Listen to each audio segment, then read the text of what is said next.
Assalamualaikum warahmatullahi wabarakatuh. Selamat siang adik-adik. Kita lanjutkan kembali chapter kedua kita, yaitu mengenai marketing mix, price, dan place. Masuk ke P yang kedua, yaitu price. Bagi pemasok, strategi harga adalah mekanisme finansial di mana pendapatan yang dihasilkan untuk mengimbangi biaya yang dikeluarkan untuk menyediakan layanan. Sedangkan bagi sisi konsumen, harga adalah kunci dari biaya yang harus dikeluarkan untuk mendapatkan manfaat, sehingga biayanya harus mempertimbangkan konsumen dan produsen. Keputusan pembelian yang dilakukan konsumen didasarkan pada anggapan harga dan berapa harga aktual yang konsumen pertimbangkan, bukan pada harga yang dinyatakan pemasar. Sehingga dibutuhkan 3 pertimbangan kunci dalam penetapan harga, yaitu harga referensi, asumsi harga kualitas, dan akhiran harga.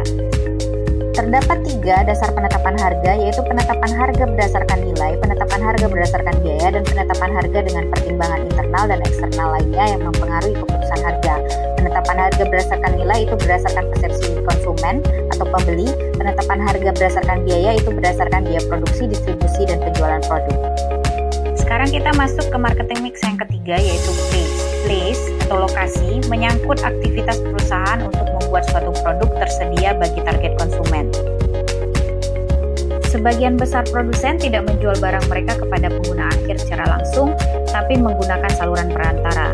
Saluran perantara adalah sekelompok organisasi yang saling bergantung dan terlibat dalam proses pembuatan produk atau jasa yang disediakan untuk digunakan atau dikonsumsi. Untuk produk industri manufaktur, place diartikan sebagai saluran distribusi, sedangkan untuk produk industri jasa, place diartikan sebagai tempat pelayanan jasa. Lokasi berhubungan dengan keputusan yang dibuat oleh perusahaan mengenai di mana operasi dan stafnya ditempatkan.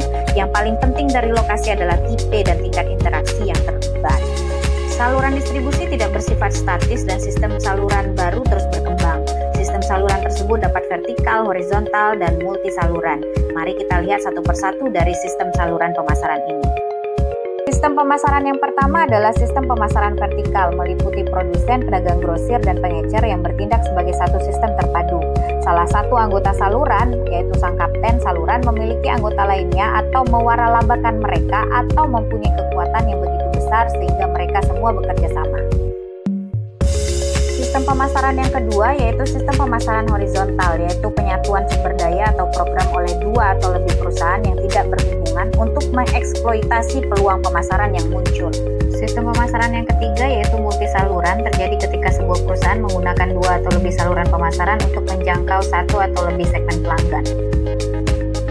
Sekian saja pembahasan kita pada chapter kedua ini. Untuk chapter ketiga kita akan membahas mengenai promotion, people, physical evidence, dan proses serta penerapan bauran pemasaran. Terima kasih.